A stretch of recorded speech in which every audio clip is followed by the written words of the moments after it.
Hey guys, I have another special guest, Professor Noakes from South Africa, a South African scientist, professor of exercise science and sports medicine, author of many books that I have. I'm really excited to talk to you today. So welcome from South Africa. What time is it over there right now? Just past 2 o'clock in the afternoon. Oh, wow. Okay. So, and what day is it? Yeah, I'll have to think. It's Thursday. Okay, got it. Okay, great. So I want to first talk about you at one point promoted the high carb diets for a while, right? Tell me a little bit about tell me a little bit about that, and then I think what changed your mind. So I started running in the late 1960s, early 70s, and I started my physiology training in medicine in 1970. And that was one of the first years that the new theory arose that muscle glycogen, i.e. carbohydrates in the muscle, was the single factor determining athletic performance. Wow. And that's how it was projected to all of us. And so now I'm a young student studying physiology and medicine, and I'm running marathons, and I discover this, and this is the most exciting piece of information I heard in the whole medical training. So I started promoting this high carbohydrate diet in the early 1970s. And I then, of course, adopted that diet. And then I went and did my medical training, completed my medical training, and I was surrounded by cardiologists who were telling us that if you eat fat, you're going to die. So I was going to eat lots of carbohydrate, and it was going to make me run better. Well, in fact, it made me run worse, and I got fatter and progressively sicker. And then in 1981, my father was diagnosed with type 2 diabetes, and he died 10 years later. And eventually I discovered that I also had type 2 diabetes. Wow. And I realized I've got 10 years to sort this problem out, or else I'm going to die like he did. And that fortunately forced me to look very seriously into what was going on and the evidence. And I came across a book called The New Atkins for a New You, written by Drs. Westman, Volek, and Finney. And within 2 hours of reading that book, I said, oh my gosh, I got it completely wrong for 33 years. Wow. And within 2 hours, I started changing my diet, and the results were spectacular. And I haven't looked back for 7.5 years. So that's how it all started. And then initially I was very reluctant to say anything about it because I knew there'd be a backlash, and I knew that I would be vilified, but I didn't realize the extent to which I'd be vilified. And so I was very cautious initially, but then eventually it came out, and then the problems arose. And then my colleagues attacked me, and that's been 7 years of attacks. Wow. Yeah, I saw that. That was ridiculous. Do you find that the more educated someone is, the harder it is for them to learn new concepts, new ideas? Chris, that's a really good question. What I discovered was that the academics in hospital practice are the ones who are most ingrained, because they've been bought by the pharmaceutical industry, and what they say is controlled by industry, although they don't understand it. And so they are the ones who are really, really tough. The guys out in general practice, the academics and the doctors in general practice are much more open, because they've got to treat patients and make them better. But if you're working in a hospital, you don't have a sort of direct relationship. You see all these thousands of people, but you don't have a direct person-to-person relationship with the individual patients. But if you're running your own private practice, you do. So what's going to happen is that the change is going to occur in the private sector of medicine, where doctors have to face up to their patients. But in the public sector, there's still a long way to go, because there's so much resistance to change. Oh yeah, I know. I run into that all the time. I want to talk about you wrote this book on waterlogged, which is fascinating, because there's this whole, I don't know, it's like one of those things that everyone knows, that you need to drink a lot of water, drink more water, keep drinking water. Where did this come from? Is it just made up? That's a great question, because again, when I started running, we used to run marathons and you were allowed one drink sort of thing. That was what you were allowed. Wow. I can, and you had to provide your own drinks. And in fact, that was one of the first things I also started activating on. So when I was running, I was telling the authorities, no, you must give us more drinks for our races. And within 10 years, it changed dramatically. And then from getting a drink every like 15 or 20 kilometers, that's what it originally was, it came down to every mile, every 1.6 kilometers that you were drinking. Wow. And then what happened was the sports drink industry took off. And they made sure that they were going to drive this. And so various companies, one in particular, which we won't name and shame at this stage because it's all in the book, anyone can read it. Right. But this one particular company realized that actually the marathon runners aren't the ones who are going to drink all their drinks. It's the person going to the gym. And you've got to be able to tell the person going to the gym that if they do 1 minute's exercise, they could die if they don't drink. And that's the message they got out. Wow. It's unbelievable, but they then said that dehydration is a disease, and it's not. It's a biological response, as you know.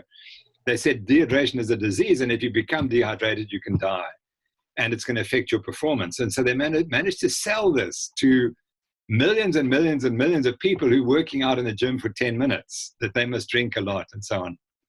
And so that's what happened. But then when you transferred that to marathon running, and you told people to drink ahead of thirst, and you provided so much fluid during these races, because remember, there was nowhere else in the world where you could get so much free fluid for the 4 or 5 hours that you ran a marathon.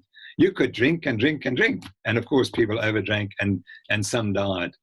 And we predicted that it would be an American female runner who would die, and that happened in 1993. It was absolutely as we had predicted. Wow. And so that was, it was industry. Industry brainwashed people to believe, and that's again the problem we have with our nutrition story.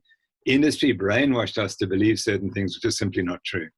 Hey, for those of you who are watching, what we're talking about is when you drink too much water, you're going to dilute certain electrolytes, especially potassium.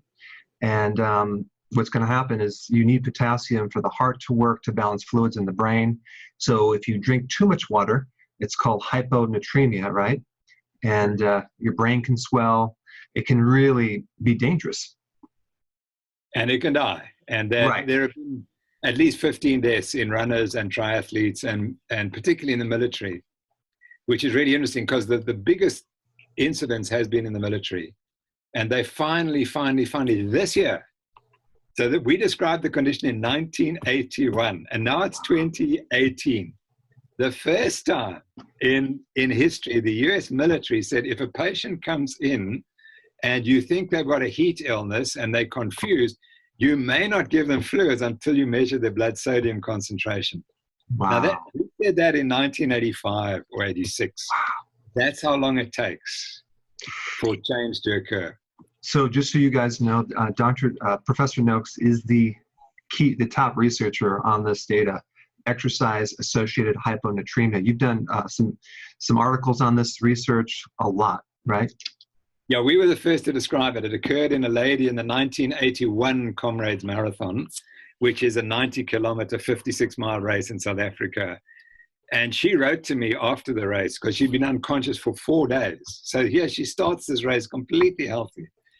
And then she's unconscious. And she wrote to me a week later or so when she'd regained consciousness. She said, "What happened?" She said, "All I know is my sodium went down." And so then we knew the hyponatremia. And that was the first case. And we collected a whole series of cases. And just by talking to the patients, you could see that they drank a lot. And there was clear evidence that one of them, for example, was a lady with anorexia nervosa who was very sensitive about her weight. And she said, "But you know, Prof, I put on 4 kilograms during this Ironman." And I knew I had to believe her because she would be, she would know what your weight change was. And another guy told me he'd passed like about 6 liters of urine in recovery. So then we were getting an idea. Then we did an investigation where we hospitalized 8 patients with the condition. These people were near death in the Comrades Marathon. And we studied them during recovery, and we could show that they all passed an excess of urine. And that average, the worst case was a guy who had excreted 6 liters of extra fluid. So he'd increased his body weight by 6 kilograms. Wow. So So then we knew, and we published that paper in the Journal of Applied Physiology. And I thought, well, that's the end. We've proved what causes it. It's going to go away. Well, actually, no, because there were scientists who were being encouraged to say that this was nonsensical research and dehydration is the real problem. And if you tell people to underdrink, they'll all die of dehydration. That was the argument. And industry was driving it. And then the American College of Sports Medicine brought up the new guidelines in 1996, and they said you must drink ahead of thirst, essentially to drink as much as tolerable. That was the ruling. That was the advice. And there's no biology that tells you that you must drink to as much as tolerable. Right. So we have to drink when we're thirsty, right? That's the common sense type solution. Yeah, absolutely correct. And that's how all animals drink. And so why should humans be different? But because we've got this brain, we think, we must do something with the brain. Well, no, actually, the body will tell you what to do. Exactly. Since we're talking about fluids, what about long distance running and electrolytes and cramping? You talked about it in some of your books. Can you touch on that? Yeah, well, we did quite a lot of studies to try and see if people who are cramping were dehydrated or had lost more sodium or had low sodiums, and we never found it. However, it's remarkable that many people benefit by taking salt. And so this is the paradox, that we can't show that you have a salt deficiency if you're cramping. And certainly when you go on the high-fat diet, a lot of people complain bitterly of cramping. And we tell them, but the salt won't make any difference, but it does make a difference. So there are things about salt that we don't understand. And it's good because if you read Waterlogged, you'll see I give all the evidence, and there's plenty of evidence that it's impossible to become sodium deficient today. Yet some people benefit by taking salt. And some people run better when they take more salt. So there are things that we don't fully understand. Now, go ahead. It's just like we're all an experiment of one, and we just have to experiment and follow the general rules. Mm-hmm. And then so the general rule is that most people don't need additional salt when they're running, but some people who've got cramping may find it beneficial. How about magnesium and potassium? I think those go together with salt. So you probably want, if you are suffering from cramping, I certainly would advise to try those three. Mm-hmm. And particularly if you're on a high-fat diet, because there's a lot of reports of people really benefiting on a high-fat diet, and they clearly become salt deficient. But I bet if you tested them, you wouldn't find it. But they benefit from salt and potassium and magnesium. But a general rule is you probably don't need it, but some people will benefit from it. Yeah, I mean, you also have the situation where like most of the cell, most of the potassium is inside the cell, which is sometimes it's hard to test that because you're checking the blood. You're not checking intracellular minerals, so it's kind of it might not show up in the blood out or exterior to the cell. Sodium's the only one that really does show up in the bloodstream. Yeah. So let's touch on this common thing that people, like athletes, that keep asking me, yes, but if I lower my carbs, I'll lower my performance when I'm working out or I'm doing athletic activities. Can you touch on that? Yeah, okay. I think that we have to realize that 99.9% of athletes are recreational athletes, and that's the point. So when we talk about the 0.1% who are competing in the Olympics at short distances, say up to 5 or 10 kilometers, yes, I think there may well be a role for some carbohydrates in them. But for the recreational athletes, really, if you run a minute faster or a minute slower, that's not important. What's important is your long-term health. And what worries me is that there are a lot of athletes like myself who eat a high carbohydrate diet and then damage themselves for life. And that's the issue.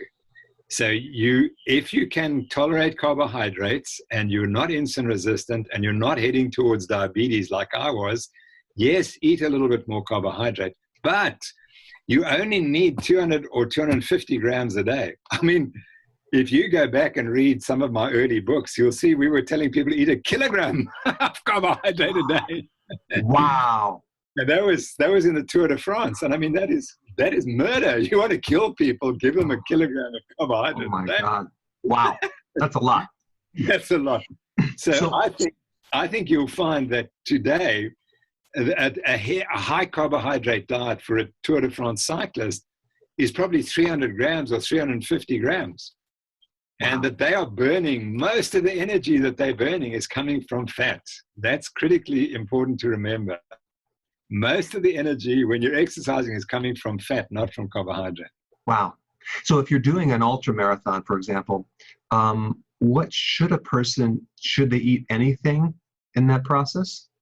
That's a great question. And the answer is, if you're carbohydrate adapted, you have to eat carbohydrate Right. and lots of it, because otherwise you're going to run into trouble. Because you see, what people don't understand is if you're carbohydrate adapted, you're metabolically crippled. And no one tells you that. You see, okay, sure, you might be able to sprint a little bit more up 1 or 2 hills.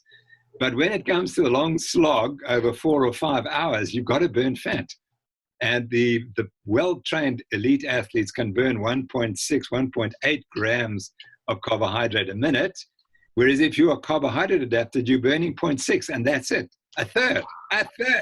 Wow. And so when you've gone a couple of hours and you've reduced your carbohydrates, and now you've got to burn fat, the guy is carbohydrate adapted just hasn't got the energy.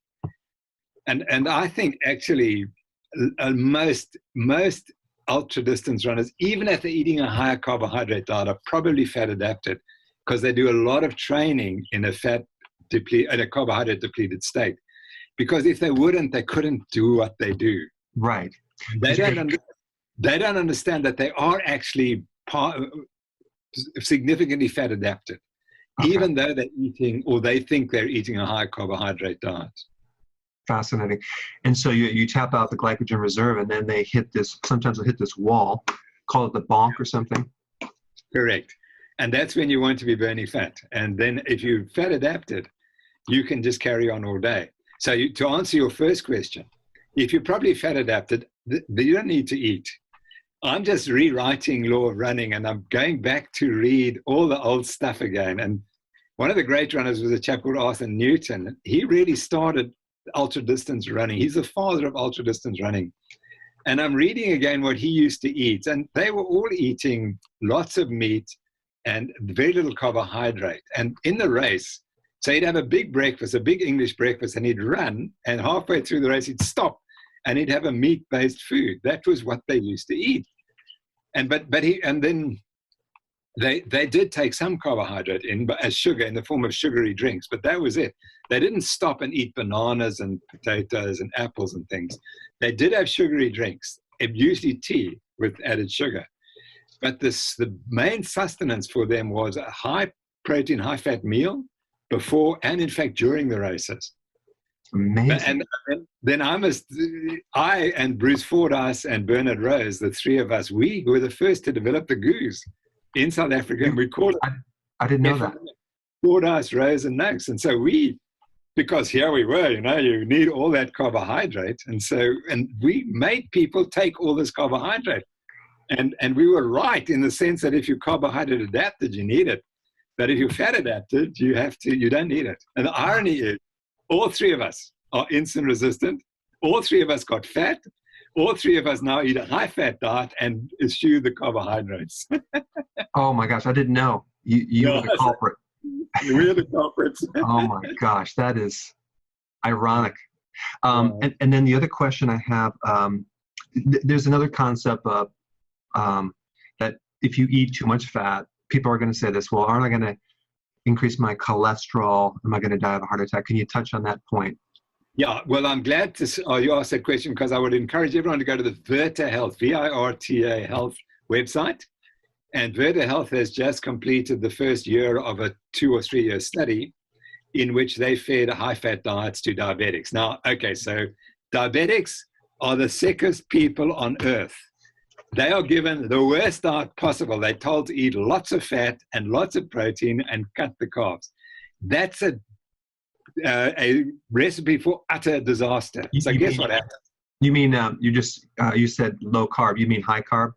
I mean low carb. Sorry. Yeah, I'm just using okay. The reverse.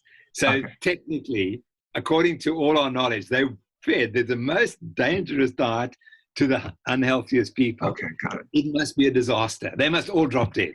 Right. Well, of course they don't. They actually get better, and 60% put their diabetes into remission. But more importantly, they measured 24 markers of cardiovascular health, 24 markers. 23 improved more in the high-fat group than in the conventionally treated group eating the high carbohydrate diet. The only one was cholesterol, the so-called cholesterol. And cholesterol has no predictive value in heart disease anyway. You got to look at the package. So what they showed, you take the sickest people, you give them the supposedly the most toxic diet you possibly can, and 23 of 24 markers of cardiovascular disease improve. And the only one that doesn't improve is the one that is immaterial anyway. So that, to me, that's the kind of the final answer to this problem.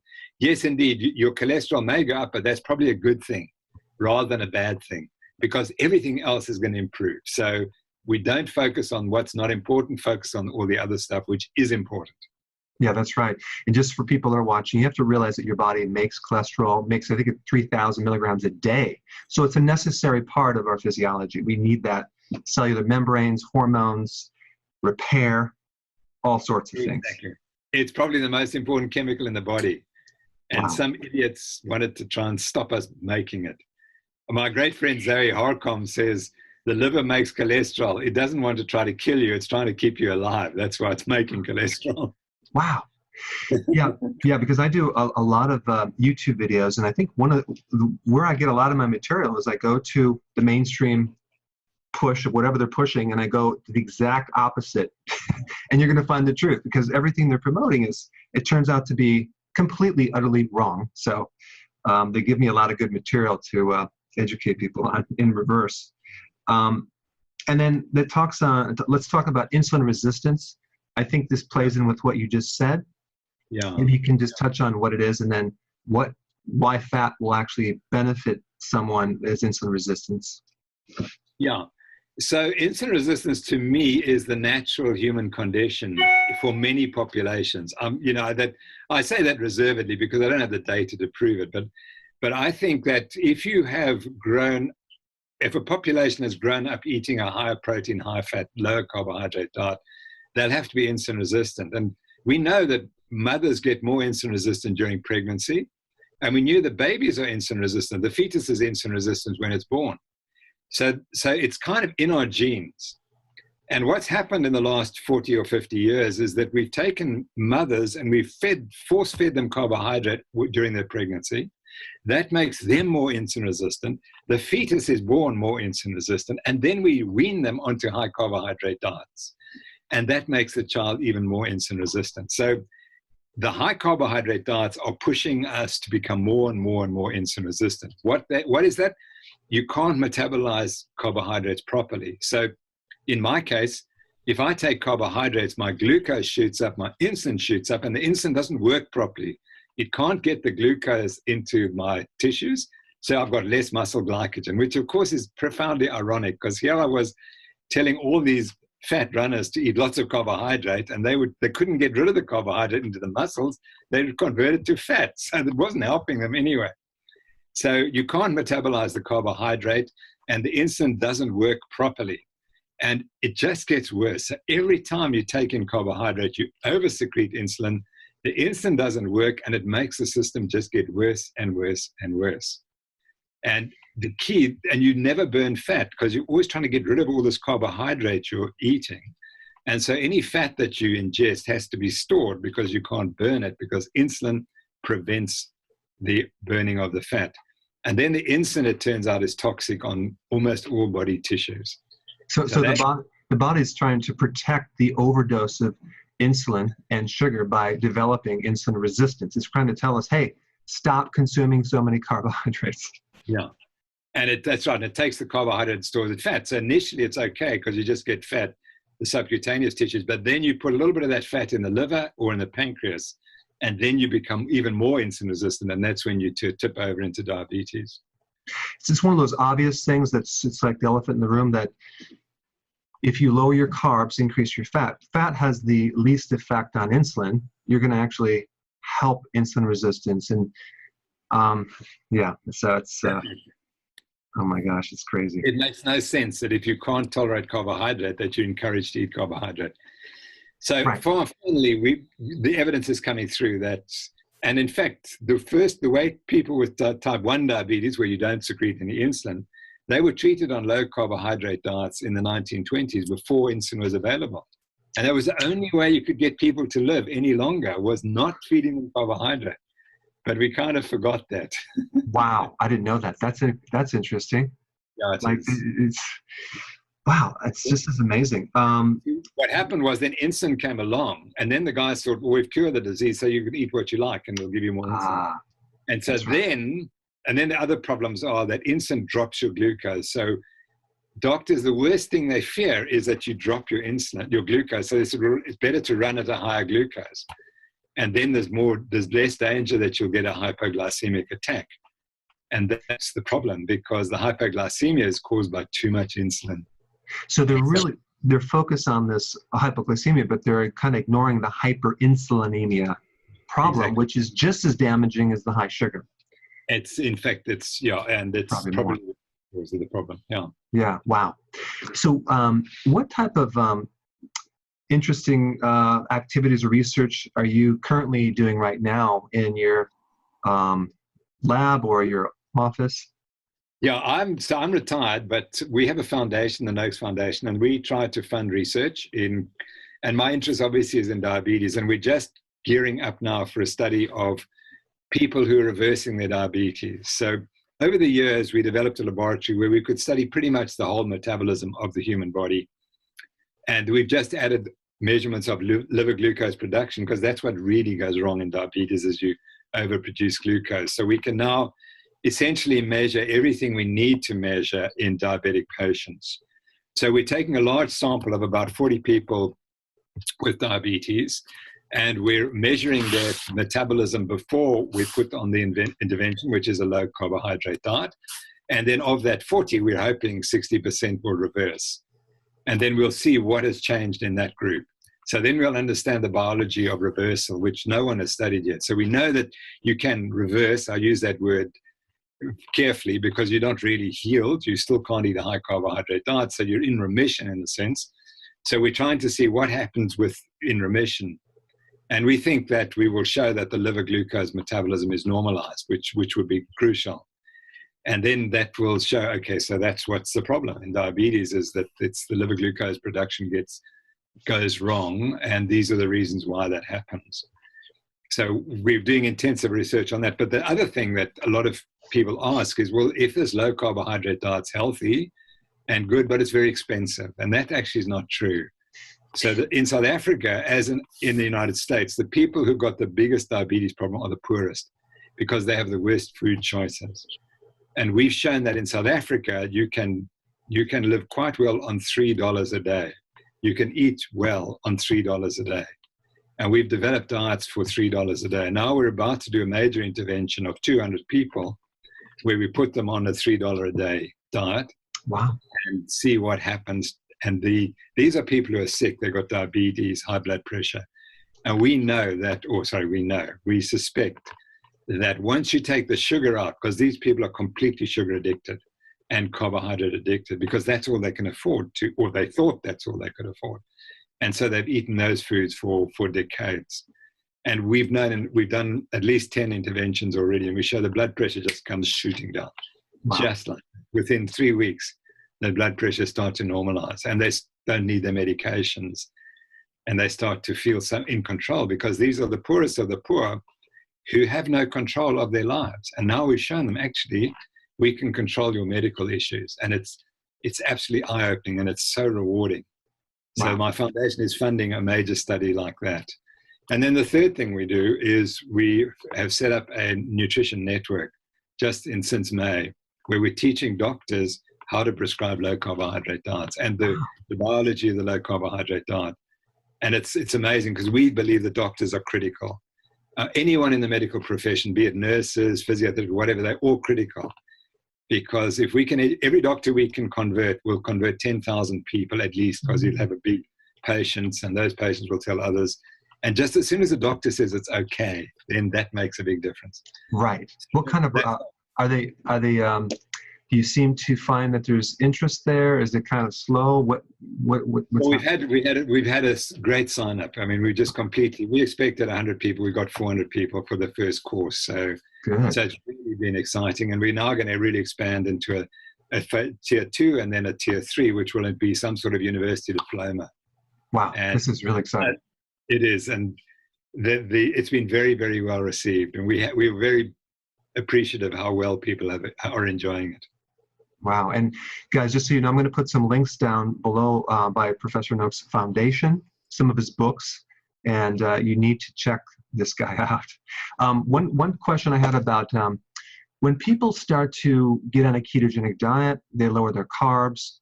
Obviously, you're going to lower the insulin. And if they've been insulin resistant for a long time, occasionally the blood sugars, because they've been held down by the insulin, tends to go up a little bit. Have you seen that? Generally, you know, I speak from a lot of experience. If you're frankly diabetic, your glucose control improves dramatically. So at the extremes where people have glucoses going up to 15, 18, 20 in our units, and I'm not quite sure what the American units would be, but within days they can get the glucose down to 80, which would be normal for the other values. But we talk about values of 5. And so it's remarkable when you take a diabetic and put them on this diet. But you're quite right. There can be a small increase initially, but generally that will come, the glucose will start dropping in time. Wow. This is awesome.